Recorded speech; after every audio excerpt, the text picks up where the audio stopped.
All right, hello everybody, and welcome to another stream.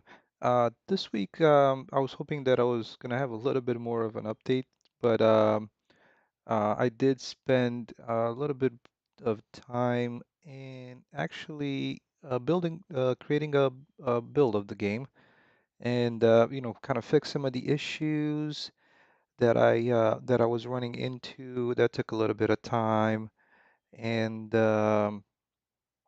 that's. That's what I wanted to show. While there is a little bit of a issue with one of the shaders, at least on the plane, at least we can give it a quick go. So, and one of the other things as an update is kind of the loading screen. So let's get into this. Um, as you can see, like the menu is happening here, just like you might have seen before. But this is the actual build. So whenever you start the game, um, and so once you click campaign, you will see this is the loading screen. I'm still working on it because it comes through as a plugin. So I'm still figuring out the settings for it. But right now it's loading and it actually loaded pretty quick. Also, I've removed some of the levels just for some testing, and that's what might make it quicker. But yeah, so this is the issue with the shader. I think I might have gotten it fixed in uh, when I was trying to play in an editor window. So I think once I do another build, the shader for the glass should work. But yeah, let's get to one of the jump points. Unfortunately, I can't see out of the airplane at the moment. But but yeah, the plane seems to navigate a little bit better as well. There's still an issue with kind of these controls. Like the hand, if it gets past a certain point, it's just kind of moves a little weird. So let's see. Are we gonna hit one of those? I hope I didn't break any of them. And we're not going to end up, yeah, so see, this is what happens if it gets pulled a little too far, the inverse kinematics, they just kind of get a little messed up, and like the shoulder is just rotated weirdly. But I was hoping that we'd be over a jump point by now. Let's see, are we going to end up just somewhere in the ground? Yeah, I guess we did.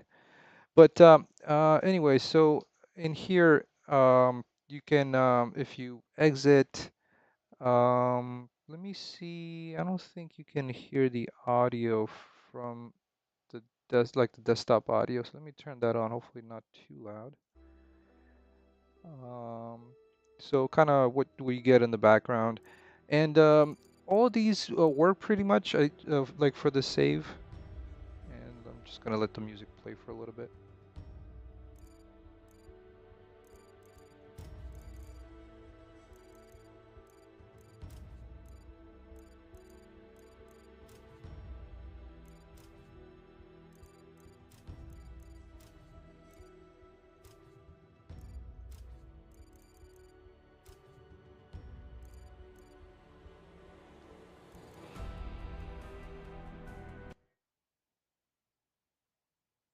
And I'm just going to turn down the desktop audio for a little bit. But yeah, I didn't realize that this was on Epic the first time I played it. I'm like, why does it perform so I mean, worse than before? And yeah, it was because the settings were, I'm not sure why it defaulted on the build. Maybe I had the editor set to Epic. Not sure why it went to Epic settings. But yeah, so going back and let me turn this on a little bit. Going back and forth between these, they behave as expected. Like I said, it's a little bit of an issue as to why that um, overlap point did not happen. So I'll need to figure that out. But yeah, so this is the build. Everything works as expected. I still need to build it with some of the other levels because one of the other updates is I'm on 5.2 now. So after migrating to 5.2, I did run into some trouble with some of, you'll see that there's quite a few missing things around here, namely like the roads. And I'm not sure why the splines, why I messed up the splines, but somehow I managed to do it. The other thing, I've worked a little bit more on the terrain and like the layout, the kind of painting it a little bit and simulating the foliage.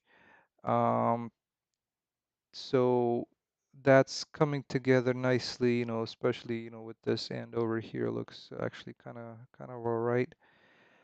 Um, Another thing that I've tested, and this is more from a lighting perspective, is like an HDRI.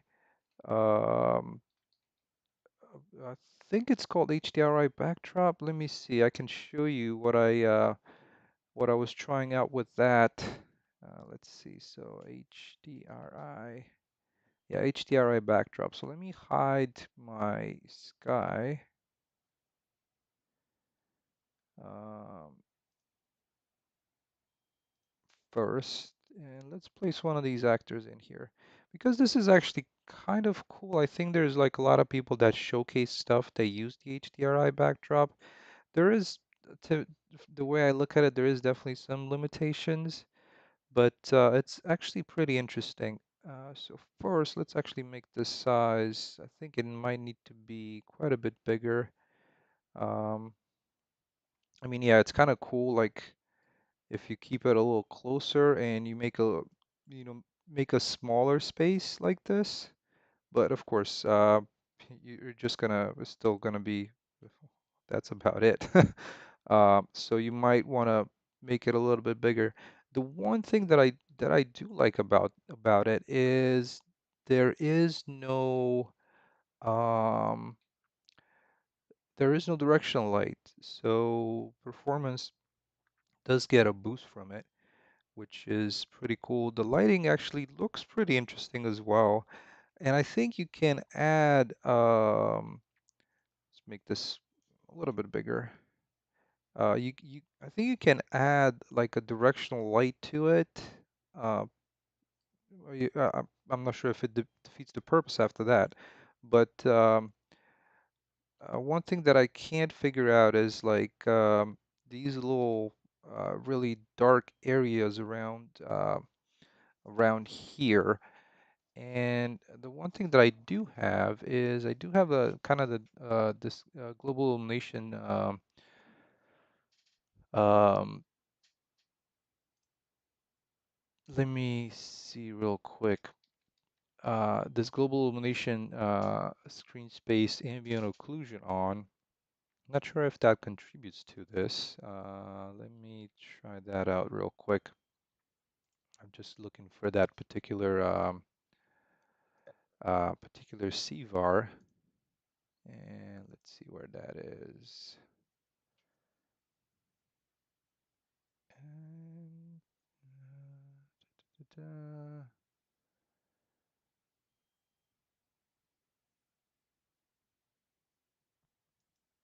Let's search for it. SSAO.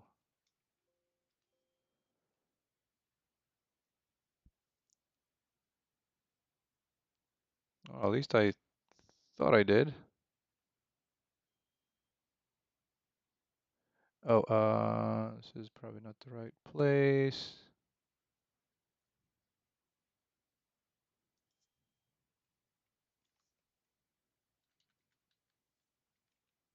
There we go. So, um, I am using this in my lighting at least. I am using this. Oh, hey, bad game, Atlam. Welcome, welcome, welcome, guys.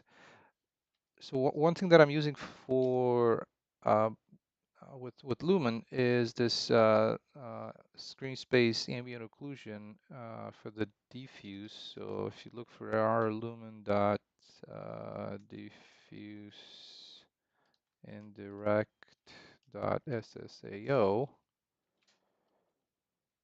yeah, I guess it didn't really do anything. So what I was hoping with that CVAR, let's take a quick look. If I turn on the sky, so BP underscore sky. Okay, let's try and find some kind of location. Let's take a look around here. Um, so if this one is on, why can't I tell the difference?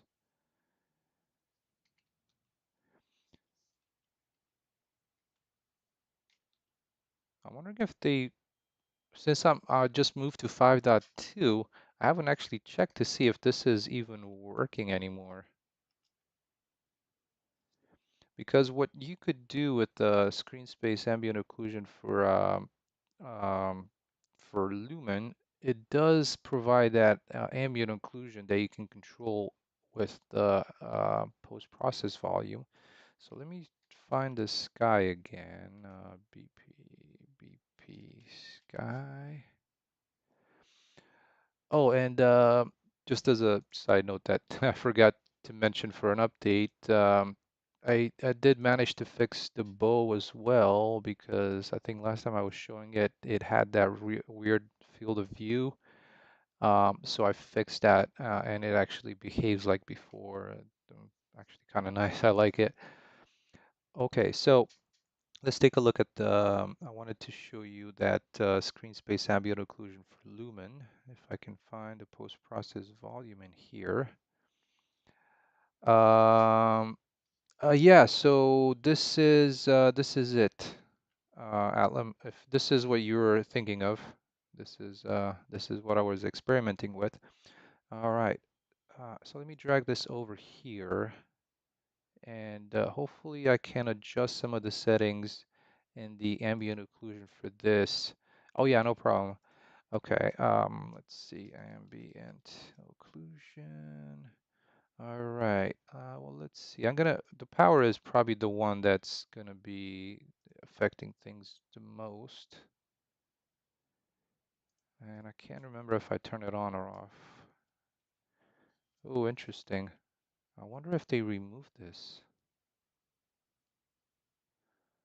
Okay, well, that's probably good to know. It's kind of a bummer though, but I'll have to dig into it a little bit more to see if that's the case. But the one thing that I wanted to bring up with the HDRI backdrop. So let's simplest stat. You know, we can look at the frame rate, and right now it's kind of poor because I have a ton of junk open.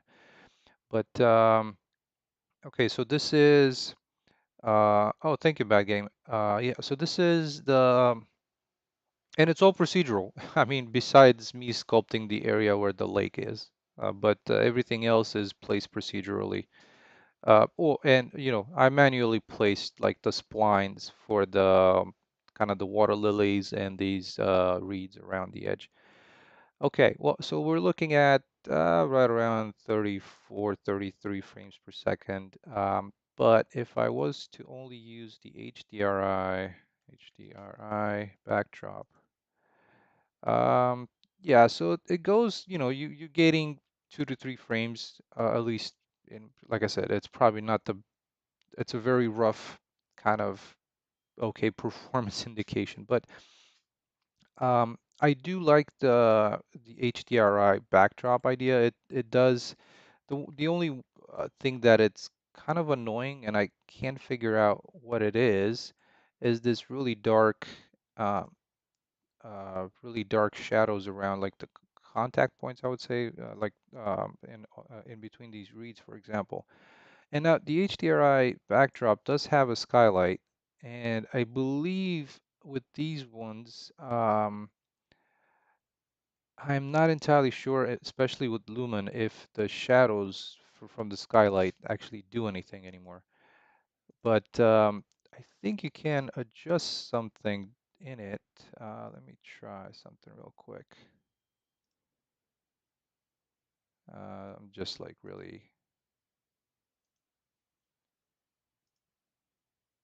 yeah. I wish there was a way, and again, this is my first week experimenting with HDRI backdrop. I looked at it in the past, but just as a kind of a very thin, I just skimmed at it, like I kind of glanced, so to speak.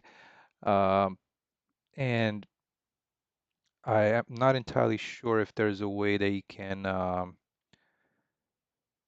I wish there was a way for you to actually set these really dark shadows that are showing up around here, or like be able to control them. Now, the one thing that you don't have with the HDRI backdrop is you would need to add a post-process volume for like if you want to add any other effects. So let's try that out for a little bit and see what else we can add. This is something that I've experimented with a little bit, and so let's take a look at the post-process volume. And again, I believe for this one. Let's see if we turn these on, it doesn't really affect anything, but let me delete the sky. Oh, and I forgot one thing, unbound.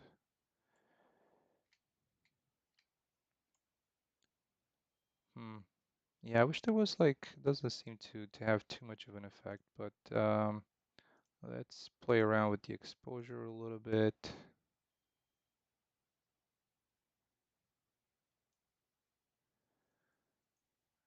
And anything. Yeah, so see, I was kind of thinking this is due to the ambient occlusion for some extent, but doesn't seem to be it. I wish I knew. I'll try and take a look and see if I can figure out why there's like these really dark. Um, One thing that I've also noticed, not sure if it's due necessarily to the foliage shader, but that was another thought that I had because and why that might happen. I notice it more prevalently around whatever is foliage than anything else. So yeah, but the good thing, nice thing about this is that you can provide a different types of cube maps, and I've tried around a couple of these, and they do change the way kind of things look. Let me turn this down here a little bit. That doesn't really make too much change. The one thing that does, to me at least, is if you change like I think it's called like a like the lookup table. So changing this to something else, it does add um, to the way things look. Oh, and I think this particular one is probably not the best one to look at. I was just kind of poking through the water. But say for example, like the one that I was trying earlier with the approaching storm, that one was kind of a cloudy type of environment, and you probably seen a lot of like screenshots that people post where there's like kind of this overcast type setup. Um, a bad game. No worries. This is a lot of experimenting, and I am following a couple of people that are lighting experts, and they mentioned they're gonna post some kind of lighting tutorials. We'll see when they happen. Um, and if I can use anything out of that, and I'll try and bring it here and present it to you guys. Kind of what I'm making sense of it, and hopefully, at least for my project, what would work. But yeah, so I was saying with the post-process volumes that I just added, um, if you look up under the like the lookup table, so LUT, we have this color grading LUT. So let's try and add a couple of these in here just to play around with it, and I'll kind of give a little bit of um, of a look at this. So if you don't know what a LUT is, it's this little setup over here. There's probably, definitely YouTube has some much better explanations, but it just kind of changes the kind of the tonality, I would say, of the world. So like if you want to make this look a little bit more autumn-ish, or let's see, there I have quite a few that are not necessarily labeled so properly, but what you can do is you can do, kind of things like this. So uh, changing the mood of the scene a little bit, like with it on and with it, I mean, with it off and with it on. It's a slight hint. Hopefully, I'm not sure if you can see it on on your monitors through YouTube, but there's there you go. This is a cool contrast. And, as you can see, there is a slight variation in kind of the how these are these LUTs look. So, for example, this is called like a cool contrast. And then let's take a look at one that's more a little bit different. So very hard. I mean, hopefully you can tell like that and this. It's a slight difference, but it does change how the post-process volume affects the world. Um, did you check the free for the month Venice? Uh, nice. Yeah, I think I've looked at it, but I never really actually um looked into it to be honest with you. But thank you. I was thinking of one of those. It looked like it had quite a lot of procedural stuff being used. But thank you, Atlam. Yeah, that's a great thought. Um, okay. So for example, this peachy one, uh, I like I said, I have quite a lot of them, but this gives a little bit more of I think more of an outdoorsy feel to the lighting. And this is, again, simply just adding the HDRI backdrop, this one here, with, in my case, approaching storm, which I believe is actually just an engine, comes with the engine um, cube map. But yeah, there's like so many out there that you can use whatever.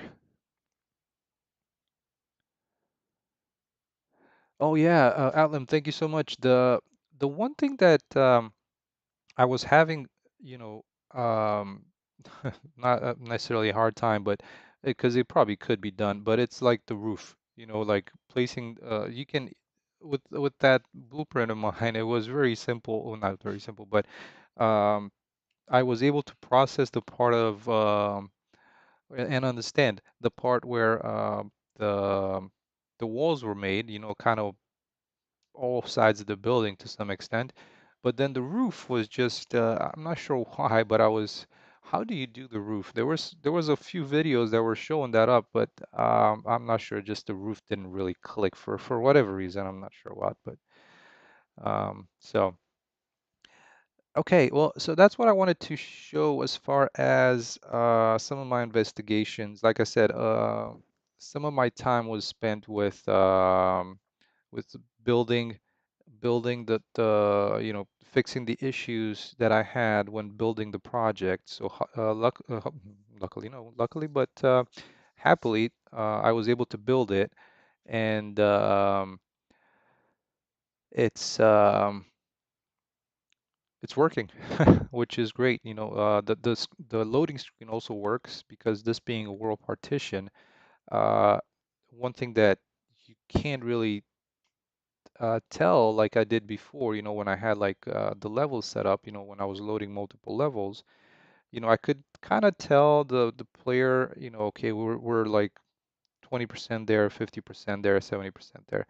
With this world partition, you can't really do that because it all loads at the same time. So um, what I'm using is, if you're interested, in my plugins, I am using this one plugin called I think it's called Async loading screen, and that's what if you were here when I was showing when I was starting up the build, actually the starting the game, basically, not the uh, that's what was showing, and I'm still working on kind of configuring it. So hopefully by well, actually not next week, because next week I I won't be doing a stream next week, but um, and I'm not sure. I might not do a stream for the next 2 weekends, just because I'm going to be out next weekend, and I have there's some projects of work coming up and a little bit of vacation, so there might not be a stream next week or the week after that. But hopefully the following sprint, sprint, I'm thinking about work. The following stream, I'm going to show a little bit more of these as async loading screen, and hopefully the next build will have that working properly. With kind of an image. I have a couple of images in my head that I want to create for the loading screen, and yeah, so hopefully that should be interesting to see. Oh, bad game. Those mountains with the trees and overcast sky giving us. Oh, thank you. Yeah, that's one of the games that I've never gotten around to play. I'm just not that much into like medieval games, to be honest. It's one of those things that uh, never really caught on. I think the most medieval inspired type of game that I've played was let's say Diablo. I'm not sure if that makes any sense, but a lot of the buildings and stuff, they kind of look medieval to me. Okay. Um, so yeah, there's the HDRI backdrop. As I was saying, uh, it's one thing that it's great, I believe, to showcase like maybe smaller scenes. I'm not sure if I mean, it would definitely work for like a bigger world like this. Yeah, why not? Definitely helps with um, helps a little bit with performance, but it's again, your choice. The one thing you can do, you can like increase the intensity, and it seems like okay, so one another thing that is missing, and of course that I forgot to add, is there is no fog. So if you need some fog, and because that also always accentuates the environment, you would need to add one in. Um, let's see if we can make this work.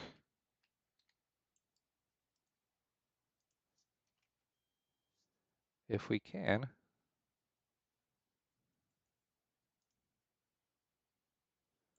That is kind of interesting. Why the fog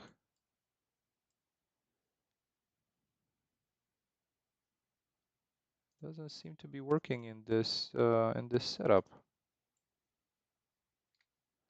I kind of thought I tried it in 5.1, and that's actually kind of interesting. Why it doesn't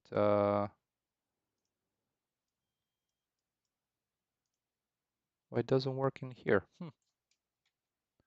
Because if what it should be doing is, let's hide this real quick. I'm gonna delete the post process. I wanted to I think I showed you what I wanted to show you with the setting under the LUT here.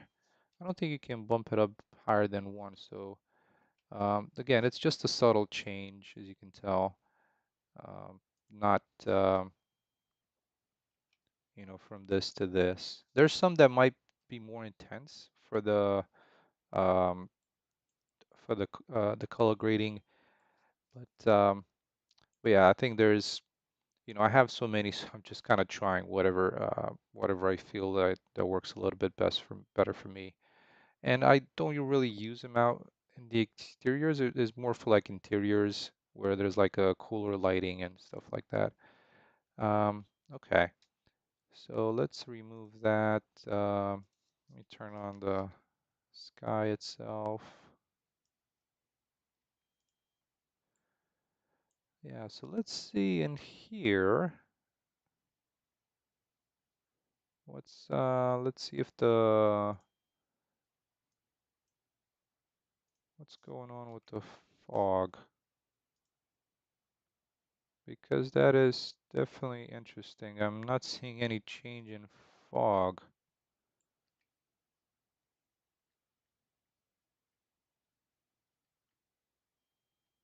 Well, that's something new.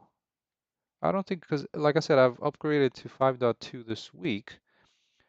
So while I'm still testing some things out, I am not entirely sure why the exponential height fog is not doing anything anymore.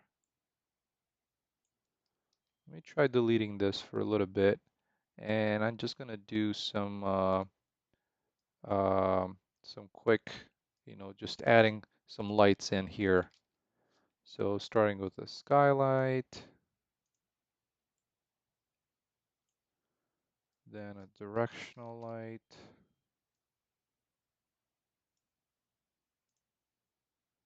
Let's make sure these are movable. And let's also add a sky atmosphere like so.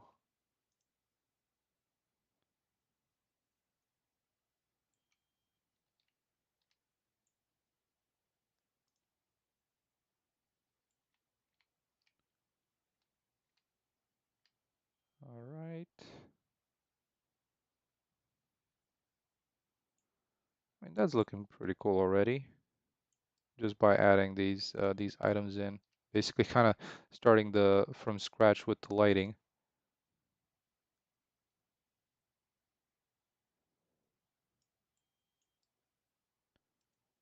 And the fog. Let's see. Try that again.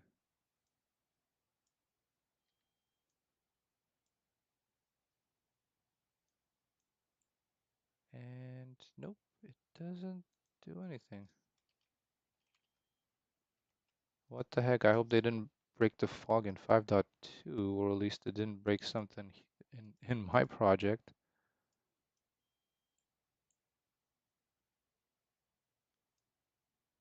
Let's see. There's like usually a lot of these settings are they can relate to the fog height offset depending on where your terrain is. So let me see if I modify the position of this. Hmm. Well, this is new. I haven't noticed that this isn't working as before, or at least I haven't tried to update the fog settings. All right, so if I was to also just place post-process volume, just to play around with this here for a little bit, and let's make it so it covers the entire world.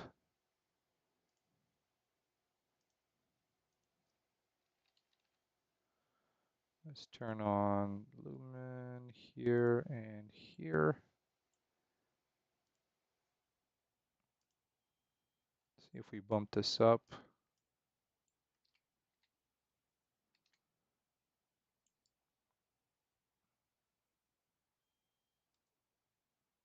There we go. So with it or without it. Yeah, Atom lights are definitely hard, but like I said, the fog, the exponential height fog, I am weirded out by it. I'm not entirely sure why that is happening. So I'll need to do some discovery on that and see what's going on. Let's play around with the exposure here for a little bit.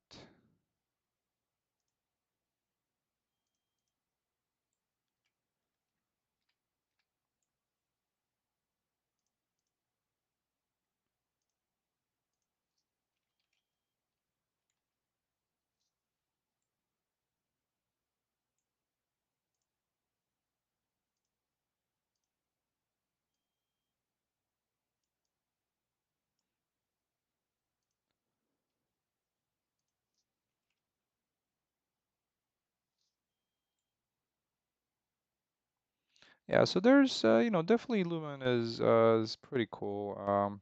So it was pretty quick to to achieve these results, I guess, right? Um, and but yeah, I'm not entirely sure why the fog is. I mean, because I think these are actually just from the sun, kind of the sun rays. It looks like there is fog. I'm not gonna lie, but um,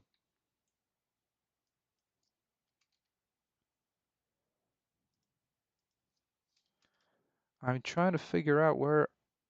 So I do have some fog sheets, and let me I have two of them in the world at the moment. All right, so there were two. I'm wondering if they well they don't stack for I think, but let's try and place one in. I think I might have just had the wrong one selected. Let's see. There we go. Okay. Whew. I was thinking that, oh my God, something happened, and it was probably on my end. But there we go. So now we have some exponential fog working as well. I guess that's what happens when you select the wrong one. And I'm not sure how they, like if you have multiple, is how do they stack? Like, or they, it seems like they don't affect each other, but if you select one of them, which one's the one that has priority? That's, I don't get which one, but of course, turning on volumetrics completely adds quite a bit to the setup. And yeah, there we go.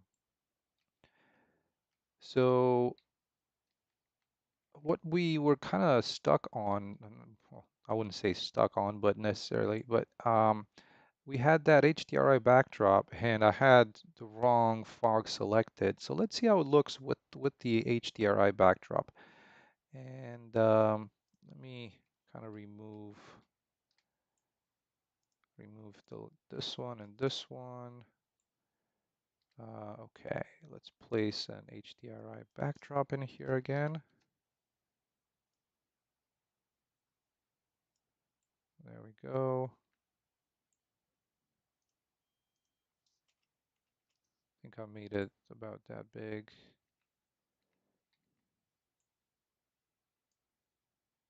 Because I wanted to test the fog. The only thing with that is since there is no, at least to my understanding, there is no directional light. There's not going to be any volumetrics, or at least uh, outside. Let's see.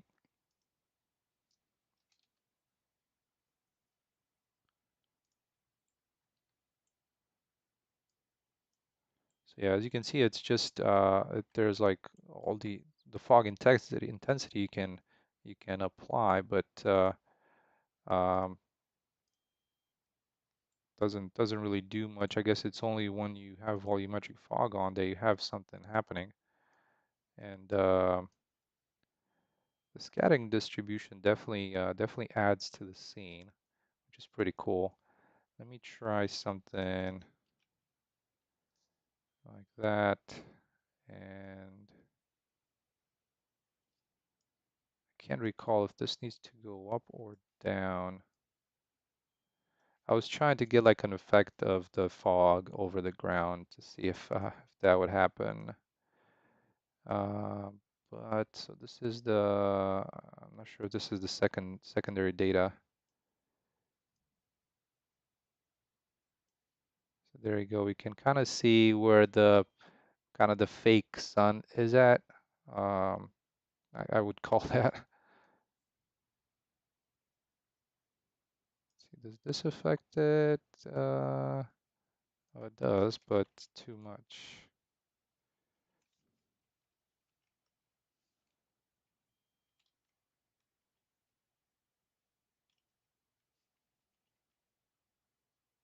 Yeah, so that sets it to, it kind of holds it lower, but sets it to black. So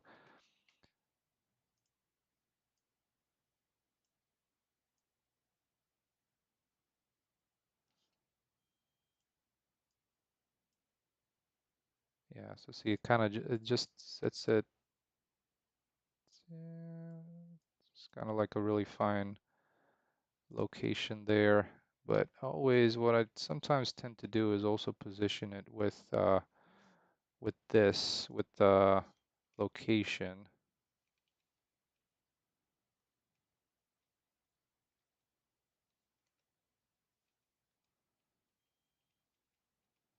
I'm not entirely sure why, we have the fog height fall off and the height offset for the second fog data. And, that's definitely for a lighting expert to be able to say about that. All right, so we have something kind of on the ground.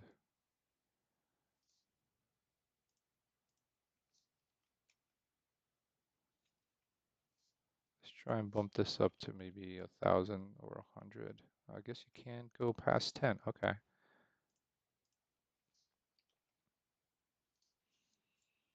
But there we have something that kind of just looks like it's more at a little bit ground level, so to speak.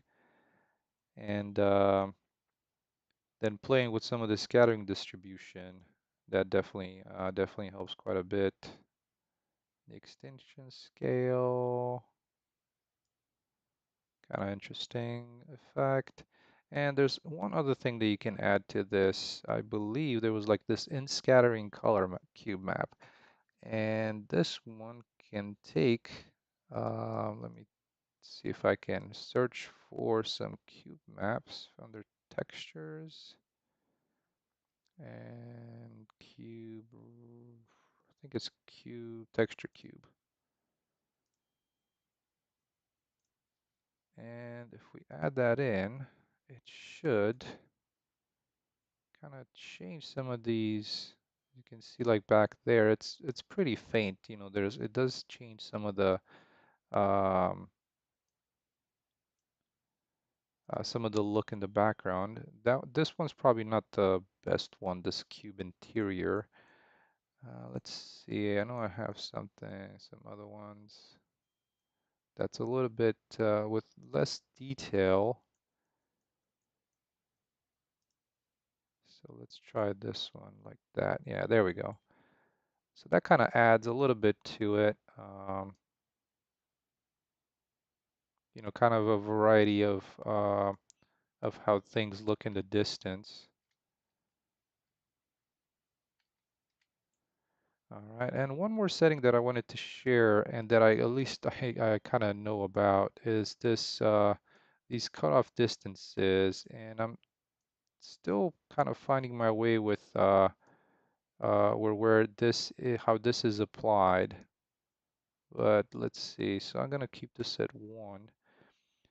But there was this. I was under the impression that this one would um, kind of have it fade off or like start a little bit farther away from the camera. Um,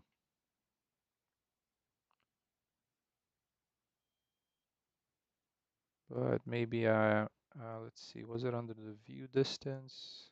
I think so. Yeah, there we go. So it was under since you have volumetric turned on, I guess it starts under the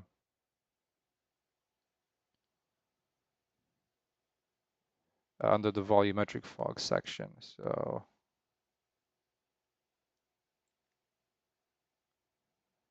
yeah, there we go. That's kind of cool. And of course, right now noticing right now that especially with the fog, at least from farther away, the the reeds don't look so dark, but when, yeah, once you get close to it, there's still this kind of weird effect that I don't really know why it happens. But I think for like a lake area, this looks kind of cool. I I do like it.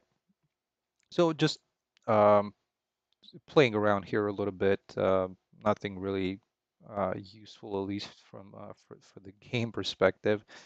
Let's see this one here. Were we able to bring it a little closer? Yeah, there we go. So this one, yeah, it doesn't seem to do anything. It's just this fully directional and scattering color distance. Well, you definitely now have some changes in how this one looks from like this side of the shore to this side of the shore. I think that's kind of interesting look. And yeah, it's just again with just that HDRI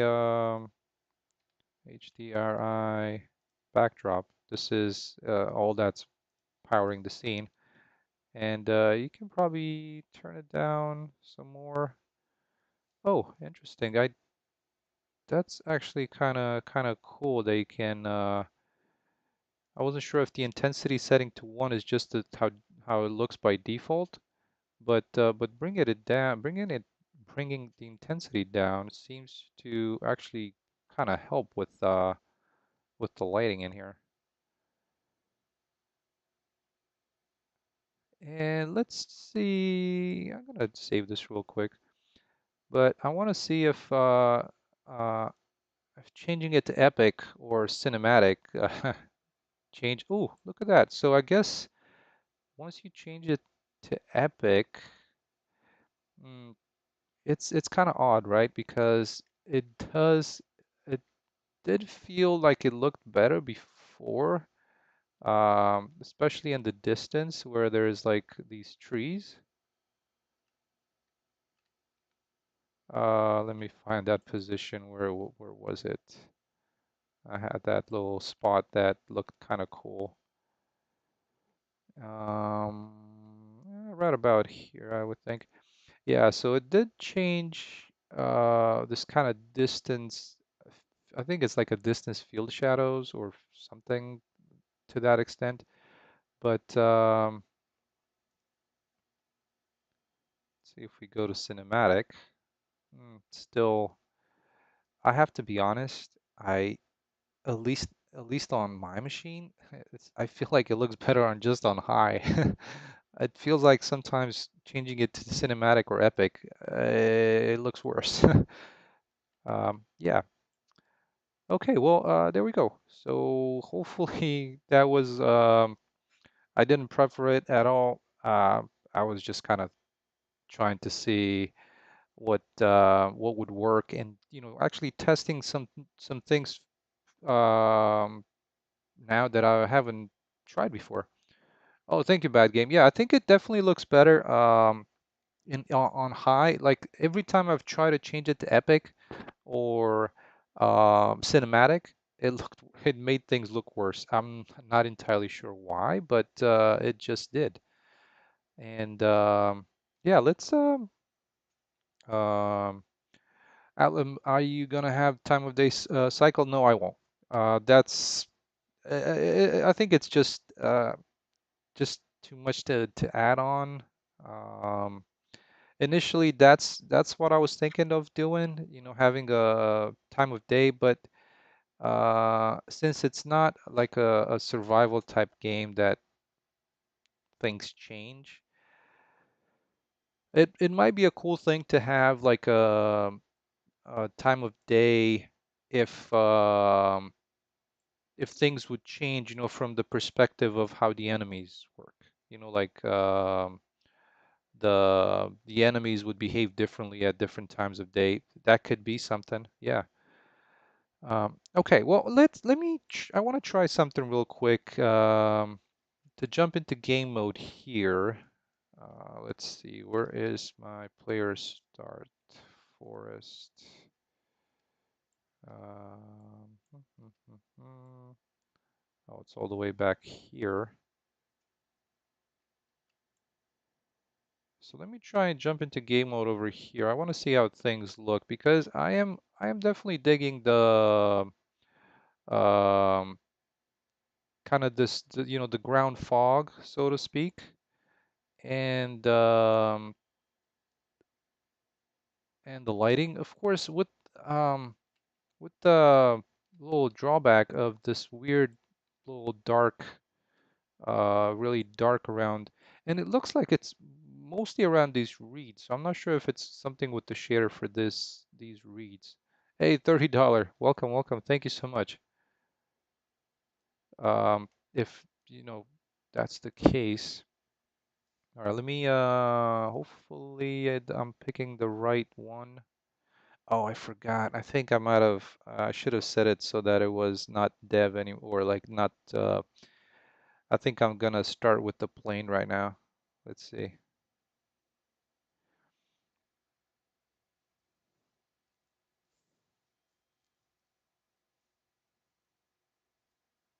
Oh, yeah.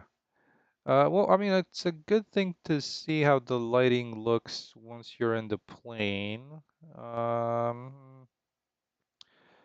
Yeah, it kind of works. Of course, that thing on the ground is the HDRI backdrop. I should have dropped it a little farther down. Um, okay. Yeah, not too bad.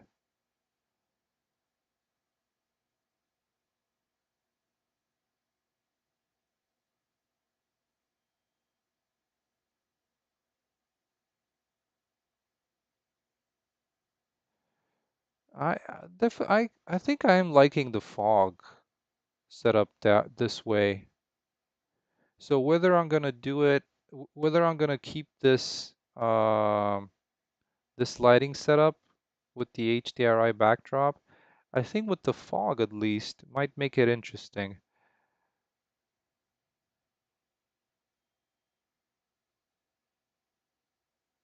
Because you can see that fog on the ground.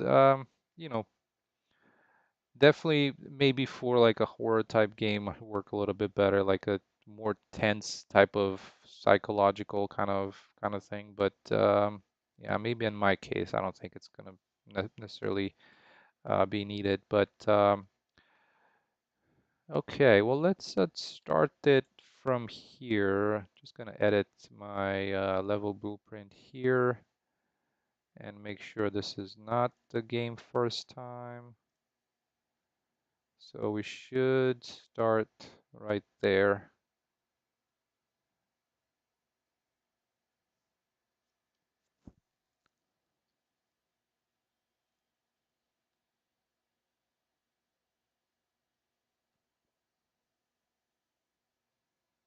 Yeah, there we go.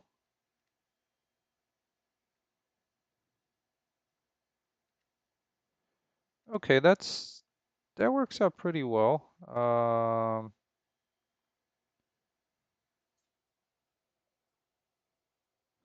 There's the water lilies under the water.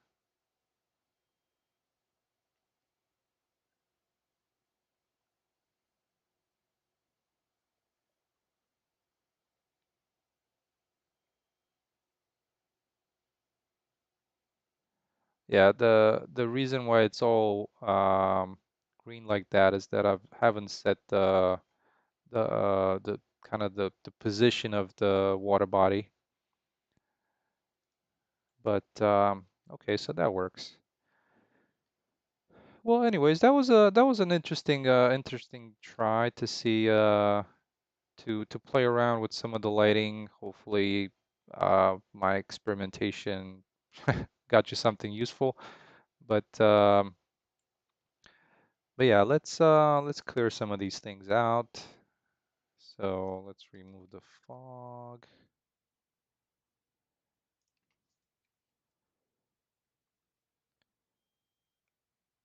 Outlim, no collision is off. What were you thinking of?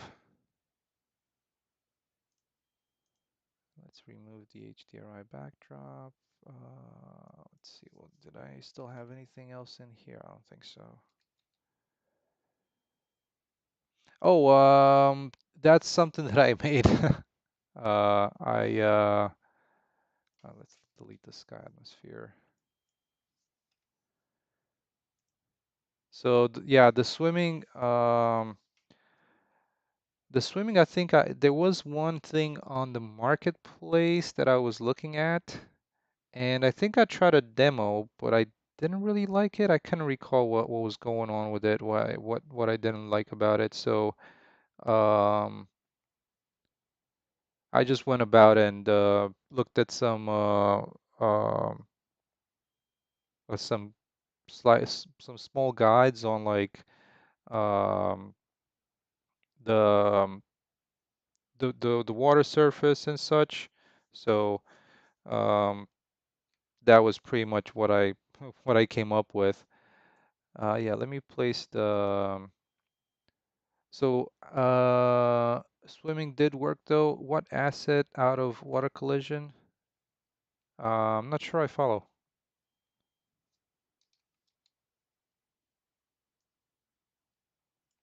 Let me just add the sky back in here.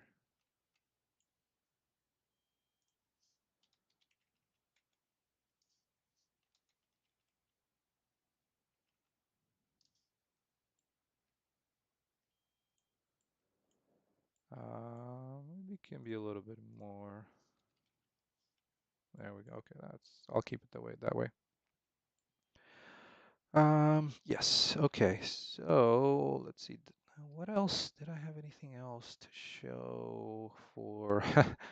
Um, yeah, another thing that I wanted to share with you guys and that I was kind of experimenting with last week. If you recall, or this past week, if you recall, I had imported the terrain from my original map into this bigger map. And I got left with, some edges, because that terrain was, once it got imported, there were like some sharp edges that I was thinking of how can I make them, kind of blend in a little bit better with the rest of the world. And so let's take, for example, this hump right here. That could be a good place. Let's see, do we have another one? Um, oh yeah, this one's a little bit bigger. So let's see, Alan. When he was out of the water, it didn't turn on the post-process volume.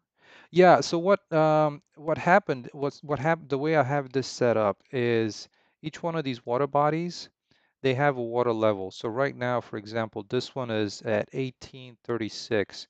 So I'm using the water level for a couple of things to know when you submerge and when you submerge, you turn on the post-process volume and well, not necessarily turn it on because it the process volume itself has a this material for the post-process volume. It it only happens below a certain water level or a certain below this value basically, right? So this one should be in here like so. So let's try this out now and see if it works.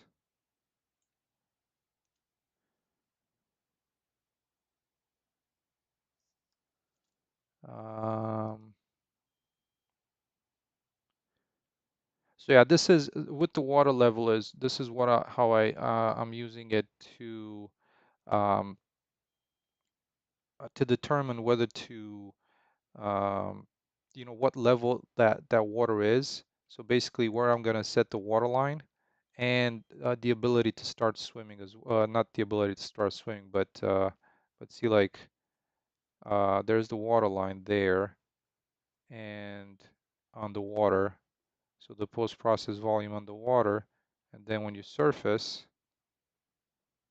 and apparently you're still walking. Yeah, there you go. So, and then the rest of the world, like the out of the water, and then water line, and then below the water with that fog. Oh, that's an interesting. That's so interesting. Like I'm still, this is something that I need to look at. I'm still casting a ray, so it sounds, you probably can't hear it because I got the desktop volume turned down, but it sounds like you're walking on on the terrain when you're swimming. So that, of course, that shouldn't happen. But yeah, once you exit the water and like the water line, and I need to tweak this for each one of the volumes. Like you see the water line there. It's not perfect, but it's almost there. And that line also helps with the positioning of the player once it's swimming.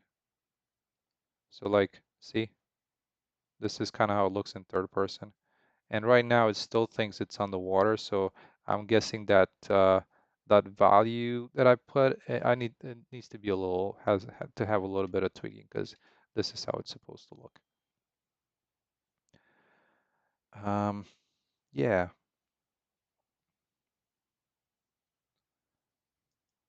and I got some errors because I'm using some particles when you're in the water, to kind of show that there's the kind of the water bubbles when you're swimming. Um, and the other thing that I'm using on the water, and I haven't brought it in here, is oh, so this is kind of how it looks on the water, basically. But I'm using this IA scatter tool to scatter like water plants on the water bottom along with rocks and just to populate some of so it's not just this barren type of surface. So yeah, that's another like I said, I'm heavily relying on this IA scatter tool. It's just an awesome little thing, and well, not little because it's an awesome thing to use, and especially for like plants and kind of edging of things is just perfect. You've seen the use with the with the fence, and yeah, um, I can only recommend it. But I was kind of one thing that I wanted to show. I'm gonna keep it a little bit shorter stream today. I need to head on out and visit some people. But one thing that I wanted to show at the end is um, this little end right here used to be like just a kind of a sharp drop, and it didn't have anything interesting to it. And one tool that I haven't really made too much use of is for the landscape is the copy terrain. And it's a little bit um, I wouldn't say odd to use, but it's different. Well, so the way this works is um, first what you need to do is you need to select the terrain. So with the select tool, you just kind of go like this and select the area that you wanna copy. Maybe not the best selection, but that will do. And then you turn on copy. And what copy does, excuse me, it creates this little gizmo, right? Because that's what they call it, copy data to gizmo. So you would bring the gizmo into the region that you want to select the area from. I'm just going to turn it a little bit bigger. And let's try and place it. It's a little hard to tell that you actually placed it where it's supposed to, but you can kind of move your camera around and try and get the best idea from it. Um, I wish they had a little bit of a better way to have this placed over your selection area. I guess you can go into top view and see where you're at, but you can't really see the elevation from the terrain like that. So let's hope that we're in about the right space. So I'm going to copy data to Gizmo, and it's going to copy um, the selected area. And now what I can do is actually move this thing around. As you can see, there's like these kind of, it looks like a cloud, one of those, if you ever done like photogrammetry, like to scan an item, they got that cloud, point cloud or something like that. And now if you position it to about where you want to sculpt, let's say about there, because I want to give a little bit, make this slope a little bit more interesting, right? So let's start right there. The one thing to note is that when you do this, it's going to copy it identical, right? So you got to think about your other sides of this slope as well, right? And now, once you have it in place, let's actually make the tool strength bigger, make the brush size bigger, and let's turn the fall off down because I want to copy everything. So this is going to be a little bit, I would say processor intensive, but so let's sculpt over this area here.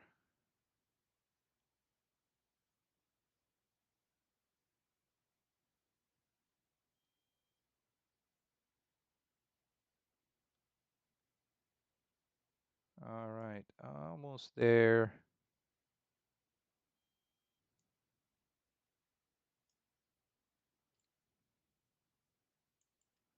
All right, let's see what turned out. So there we go. We have a really quite nice looking slope over here. And the main reason that I wanted to do it like this is because I can't paint um, some some of the mulch layer so that the trees would show up on some of these elevations a little bit nicely. And so yeah, it copied this nice sculpted slope from here to here. And now if you want to turn it around, what you need to do is maybe grab slope from a different angle, like this one over here, and paste it on this side. Because yeah, that looks a little bit better than what I had before. You know, the kind of the erosion and stuff looks a little bit better. So to kind of end this, I'm gonna do a quick paint with mulch somewhere around here. I'm not sure how many crevices I can paint with this, and probably around here a little bit, some around there. Okay, and hopefully the I'm gonna give this a try because I think last time that we did this, it took a while. So um, hopefully it's not gonna take too long. Let's try and resimulate.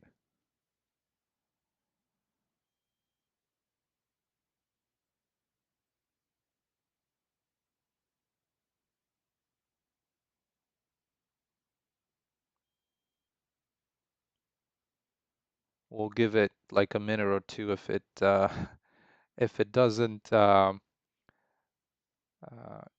I have tried it some time ago, maybe beginning of the week or when I was testing this tool, and it actually uh, ran the simulation pretty quickly. I was a little surprised, but let's see what it does this time.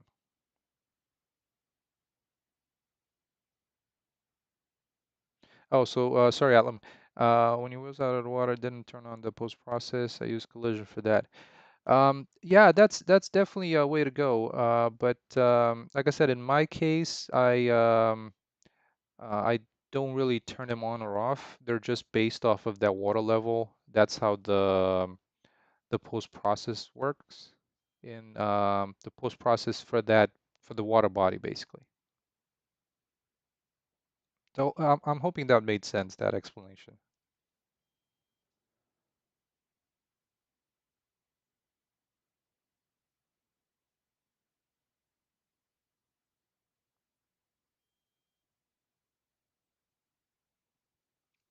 But this option to copy terrain data, like I said, that was I haven't really tried it so much.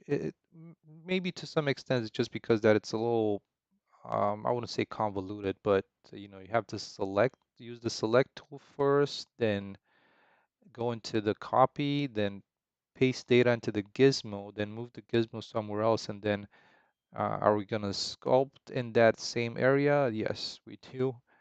And yeah,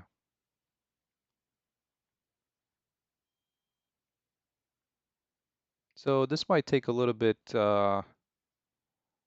longer than than I would.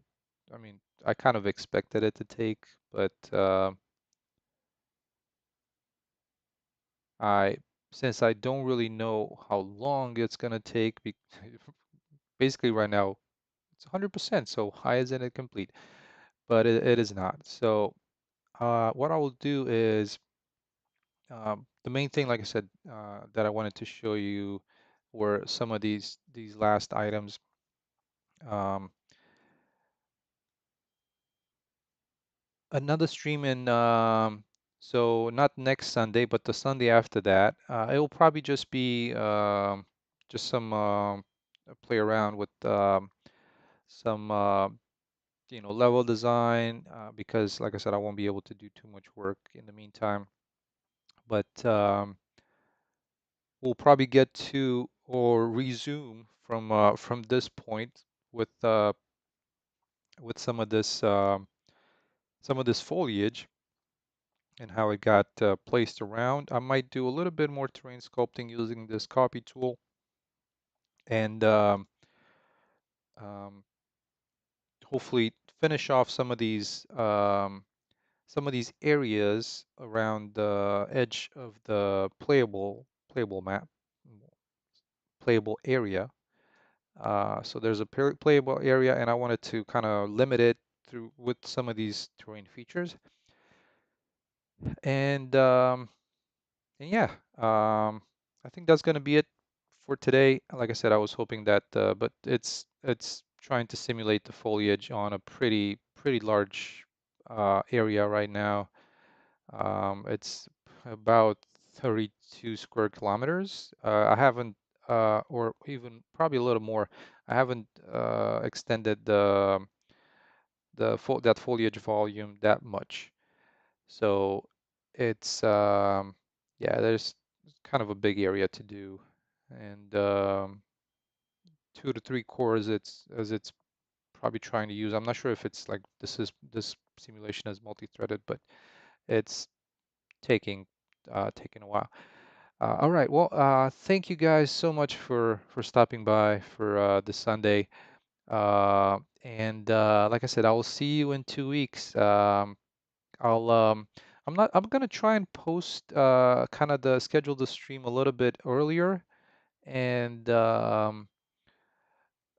like not the day of, but with one a day in advance, like starting on maybe if I stream on say stream on Saturday as usual, I'm gonna schedule it from Friday and yeah.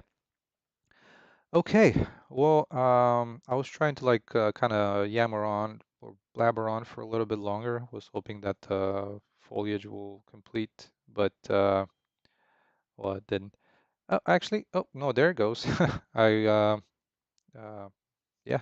So here we go. It's it's spread out on that slope kind of nicely, but yeah, that's uh that's what I was hoping to show is this kind of getting this slope going, and once you have some of the vegetation on it, it doesn't look so I wouldn't say unrealistic, but yeah. Okay. Well, so with that being said, thank you guys so much for stopping by. I hope you have a great next couple of weeks, and we'll see you on not next Sunday or Sunday after that. All right. See you, everybody.